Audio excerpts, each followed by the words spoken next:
Hello, it is 5 a.m. in New York, 11 a.m. in Paris. I'm Monita Rajpal. You're watching World One live from London. He is one of the most powerful men in finance, but today the head of the International Monetary Fund will appear in court to answer charges of attempted rape and unlawful imprisonment. Right now, Dominique Strauss-Kahn is in New York police custody. He's accused of sexually assaulting a maid in a Manhattan hotel room on Saturday. Strauss-Kahn was considered to be in with a serious chance of contesting France's presidential election in 2012. Well, let's go to CNN Paris and our senior international correspondent, Jim Bitterman. What happens to that now, Jim? Well, I think the best summary of that was probably in the socialist-leaning newspaper this morning, Libération. Jim, I'm curious to know, what kind of a man was he perceived to be before all of this? He had been dogged by allegations and accusations numerous times, well before this incident happened, but yet he was still considered a serious contender against Nicolas Sarkozy in 2012. Well, I think the closest brush he had to anything like this occurred back in 2008 when he was accused by one of his subordinates at the IMF. Jim, thank you. Jim Bitterman in Paris. The allegations against Strauss-Kahn could be a blow to the IMF. He has led the organization's response to the global credit crisis. Later in the show, we'll look at what his arrest could mean for the financial world. Libyan leader Muammar Gaddafi may be facing action from the International Criminal Court. A source tells CNN the court's chief prosecutor will seek warrants for the arrest of the Libyan leader and 2 other people on suspicion of committing crimes against humanity. As Nick was reporting, if the court issues a warrant for Muammar Gaddafi's arrest, this is the sort of company he'll be in. All of these have previously been indicted by the ICC. Former Yugoslav President Slobodan Milosevic, he was charged by the ICC in 1991. Called the Butcher of the Balkans by his enemies, he was arrested in 2001. He died in 2006 while his genocide trial was in progress. Then there's Ratko Mladic. The court has twice indicted Mladic for his role in Bosnia, but the former Serb military leader remains a fugitive to this day. There are other war crimes charges. Ex-Liberian President Charles Taylor is still being tried at The Hague. He was indicted on war crimes charges in 2003 by the Special Court for Sierra Leone. His trial has lasted nearly 2 years now. And as Nick was reporting there, and earlier this year, Sudan President Omar al-Bashir, he became the first sitting head of state to be indicted by the court. But al-Bashir remains in office and has no plans to turn himself in. Coming up here on World One, a different kind of pressure on Colonel Gaddafi. The UN's special envoy is in Tripoli pressing for a ceasefire. We'll take you live to Libya's capital for the latest on the talks there.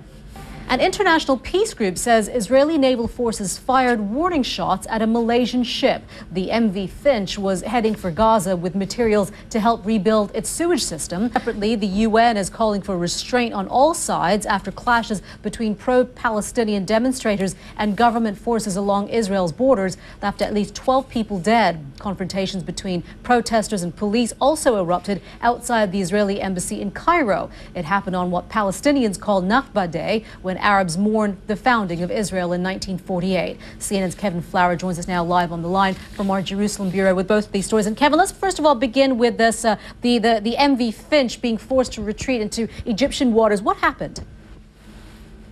Well, what we know, Monita, is that a small ship was intercepted by the Israeli Navy early this morning. To that, Kevin, I mean, as a result of that flotilla and the tragedy that ensued from what happened last year, we had thought that, I guess Israel had said that they were loosening their grip on that area, as ships were, I guess when it comes to humanitarian goods, heading into Gaza. What happened? Well, in fact, Israel has, following the consequences of the fallout of the flotilla last year. Emergency crews along the Mississippi River are opening floodgates like this one in Morganza, Louisiana, and trying to bring the water down from record levels before it can flood major cities further south. Let's go to our meteorologist, Ivan Cabrera, at the World Weather Center with more on this. Ivan. Yes, indeed, Monita. We're following the flood as it continues heading down to the south. But at this point, again, we're trying our very best to control the Mississippi River. And Ivan, thank you. Here are some of the stories that we're talking about. What caused an Air France jet to fall out of the sky over the Atlantic? It's a question that's gone unanswered for almost 2 years. But today, investigators plan to release a communique shedding some light on the state of the flight recorders on the doomed Air France Airbus. The so-called black boxes were recently discovered among the wreckage on the ocean floor.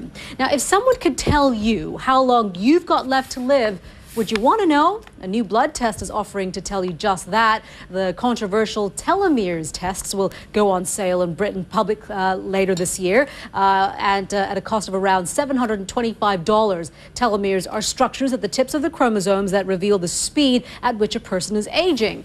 Critics are saying insurance companies will use the information to pick and choose who they offer to cover. And it's been compared to a pretzel, an octopus, even a toilet seat, and it caused quite a stir at the royal wedding. Now, Princess Beatrice's famously strange hat is attracting bids of more than $18,000. She put it up for auction on eBay to raise money for children's charities. Something good will come out of this. A flesh-toned fascinator has a cult following and a dedicated Facebook page with more than 140,000 fans. You're watching World One live from London. Our top story in the arrest of the head of the IMF, Dominique Strauss-Kahn. We want to take you through how it could impact the running of the financial organization. Today, he had been due to attend EU financial crisis talks in Brussels on how to handle Greece's debt crisis. John Terrace joins us now live from Brussels. What happens now, John? Well, Monita, needless to say, it's kind of rejigged the complete outlook and the discussions here in Brussels. It's operational. That's what the IMF is saying. But Strauss-Kahn had undoubtedly had some really good personal relationships with the EU leaders. He was able to push through a lot of deals and negotiations when it comes to bailing out countries like Portugal and now potentially even Greece. What happens to something like this in terms of the momentum that he had created? Well, two comments. Fully operational and functional is a quote put forward by the IMF, but some observers here in Brussels thought that they were basically leaving their managing director out to dry. John, this is one of those times where we often say, to be a fly in the wall in those meeting rooms. Needless to say, you're going to be there for us. Thank you very much, John Terrace in Brussels. Well, let's see what newspapers around the world are saying about this. From Australia, the Sydney Morning Herald has the headline, IMF Chief on May sex assault charges. It goes on to say a reputation as a Lothario, hardly rare among his political colleagues, has long been known and while widely tolerated by the French generally, has been used by his political enemies in the past. The Wall Street Journal Europe has this headline, IMF chief held on rape charge. Goes on to say Dominique Strauss-Kahn was expected to be arraigned on charges of attempted rape, criminal sexual assault and unlawful imprisonment in a case that likely dashes his hopes of running for French president and could hamper the IMF's ability to help manage Europe's debt crisis. And The Independent has this headline, IMF chief charged with attempted rape after brutal attack at hotel. The article reads, whatever the eventual outcome, the consensus in France yesterday was that Mr. Strauss-Kahn's hopes, as yet undeclared, of challenging Nicolas Sarkozy for the presidency next spring are dead. Turn to Libya now. Leader Muammar Gaddafi may face action by the International Criminal Court. Bagher is monitoring the truce talks in Tripoli. She joins us now live from the Libyan capital with more on that. Nima. Bagher in Tripoli, thank you so much. Right now, we're joined here in our London studio by the Executive Director of the International Bar Association, Mark Ellis, to talk a little bit more about the ICC's potential indictments of Muammar Gaddafi and 2 other people. We'll know for sure a little bit later on in about an hour or so. But in terms of whether or not that is the case, they're saying that they have strong evidence. And what kind of evidence would Mr. Moreno Ocampo have to have in order to present it to Chamber 1 of the ICC? It's interesting because the level of evidence that he has to show is relatively low. Welcome back. Let's take a look at what's trending on social media right now. At number 3, ablaze, the forest fire engulfing the Canadian town of Slave Lake in Alberta is one of the top stories online. The population of 7,000 were evacuated as the flames got out of control. On the web, people are expressing shock at the damage and offering prayers for all those affected by the blaze.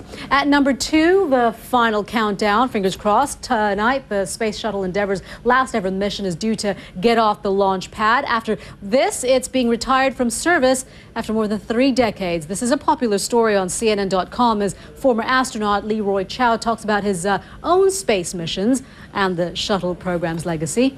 For more on all of that, you can go to our Facebook page, W1CNN, where you'll find a link to that article. And at number 1, this man, KJ Choi, the South Korean golfer, is trending after he won the PGA Players Championship at Sawgrass in Florida on Sunday. The world number 34 triumphed after a sudden death playoff with veteran David Toms. The man nicknamed the Tank is getting praise online for his performance. So let's get more on this from our Don Riddell. The Tank plows right on through.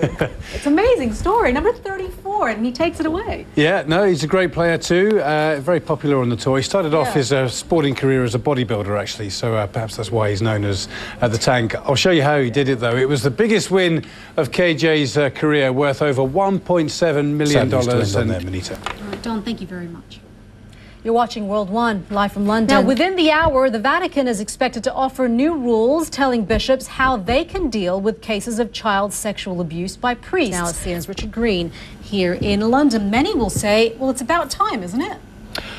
Certainly, victims' rights groups would say yes. We know that the Vatican would even look at, or maybe they already do so, in terms of how they would, I guess, hire priests that would come in and people who want to become priests.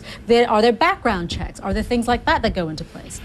Not background checks in the sense that you would be thinking of. And there are. I spoke to a very interesting woman when I... More about these guidelines momentarily. All right, Richard, thank you very much for that. Thank you. You're watching World One live from London. I'm Monita Rajpal. We thank you for joining us. We leave you now with pictures from the Kennedy Space Center in Florida. NASA officials have given the green light for Shuttle Endeavour's liftoff for its final flight. You're watching World One on CNN.